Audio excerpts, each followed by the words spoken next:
Mr. Calvin Lee Reeder, our director.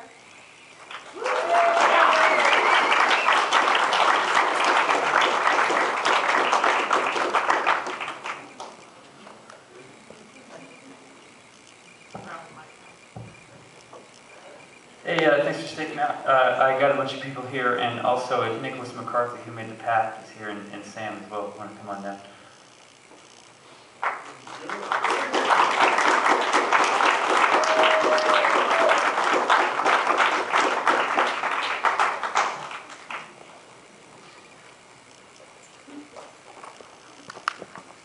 Go, Lindsay! So, I kind of hope the movie does most of the talking, but is there any questions? I just had kind of a compound question about the whole process. Sure. I've forgotten, of course. Essentially, when you were filming this, did you get most of it, like, did you have the idea for how long everything was going to take and everything before you went to shooting, or did most of this end up in editing? Also, who did the sound design? Okay, great. It was meticulously shot, down to the second. Every shot. But that doesn't mean, I'd like to introduce Buzz Pierce, my editor, down here. And, that doesn't mean me and Buzz didn't deviate from that shot list. We did. But every cut meant something to us, and sometimes it wasn't just, I don't know, it took a while. But the sound design was done by me and Buzz as well, and was done simultaneously with the edit. It wasn't two different processes. Did you have the sound design in mind beforehand, or did that come out afterwards? Both, but the sound design was started as early as the script. It's like in there, but you know, there's no way to know until you're there. So, yeah, Buzz had a lot to do with that. I know it's late, but I have a story. Anybody wants to hang out on one? I got a 71-page script from this guy, and I read it on my iPhone while my father was having quadruple bypass heart surgery. And I read it, and I called Lee, and I said, I love this. And literally the whole movie was there. He wrote in sound and the whole story and everything. And that's what I fell in love with and got excited about. And we followed that script as we edited, and we followed sound, you know, as we went through it. And you know, we push and pulled and did all sorts of things, but my dad's doing really well now. So.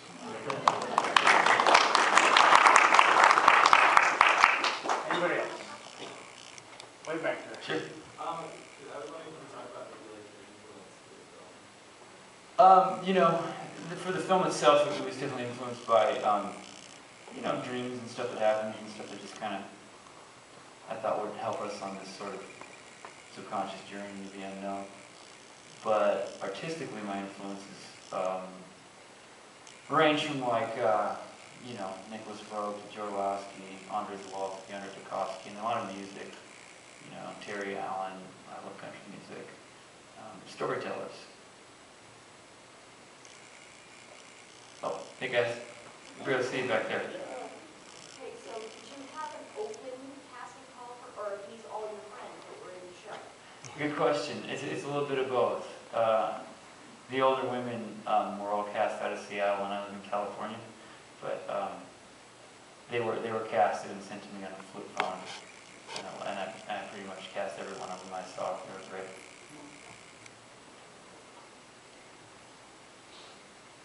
Victor. Yeah. My question actually was almost exactly the first question about your, you know, kind of the process of the movie, but I kind of felt like a lot of these kind of movies tend to diminish in imagination, and I was wondering, you know, kind of along that same question, do you feel like it almost seemed like the end of the movie had more to work with than at the beginning of the movie? I was just wondering if you kind of felt this, you know,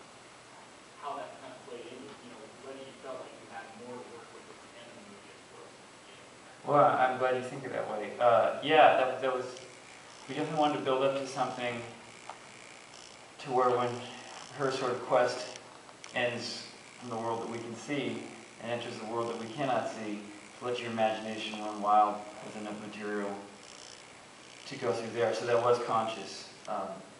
You know, it's full of symbolism for you guys to consider on your own. But yeah, I definitely want to have it all build up for the next phase that, you know, places we couldn't go with our cameras.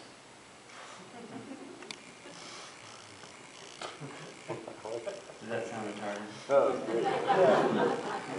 Sorry, I'm in that 8-day Sundance tangle. Anything else? Hey, man.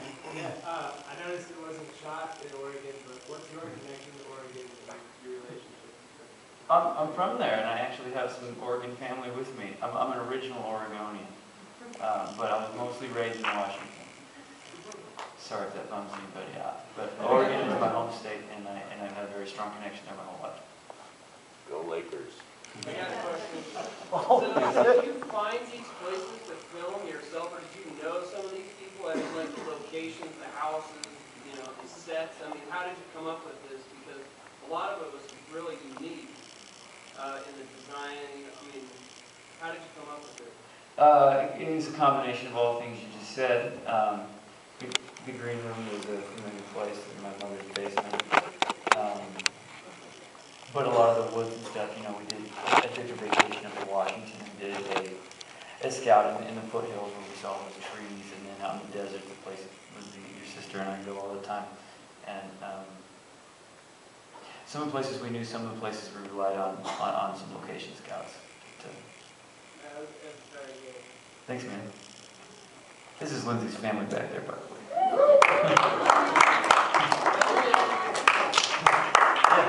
I was wondering for the cast, what was the most fun / hard scene to shoot?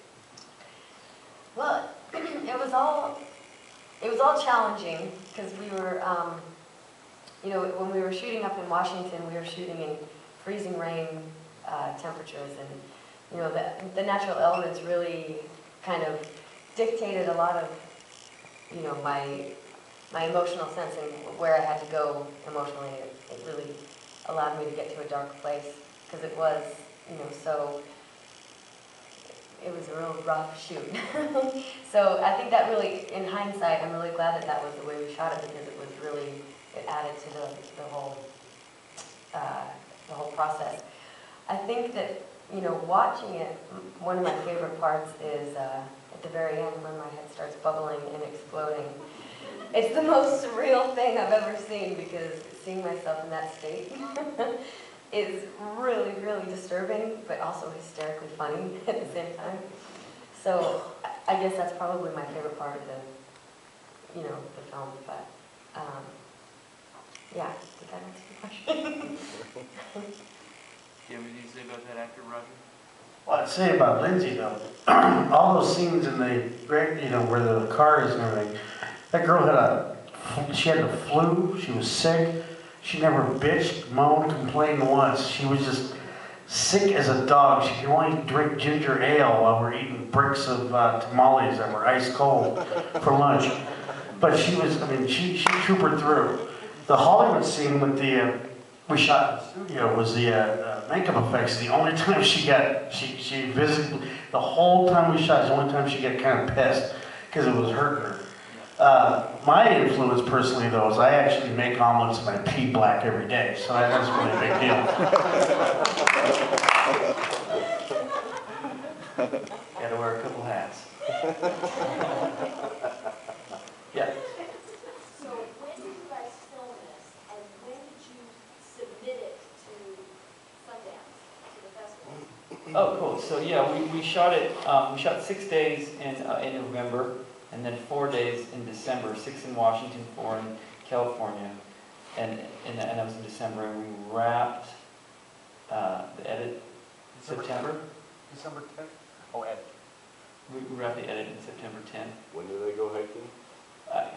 September. So yeah, so we submitted right around September, but we wrapped production December 10th. Not the last one, obviously. One before.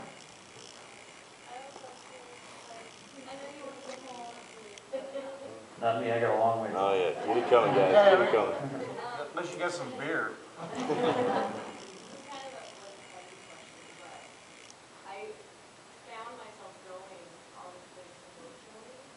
And I just wonder what your motivation for that is.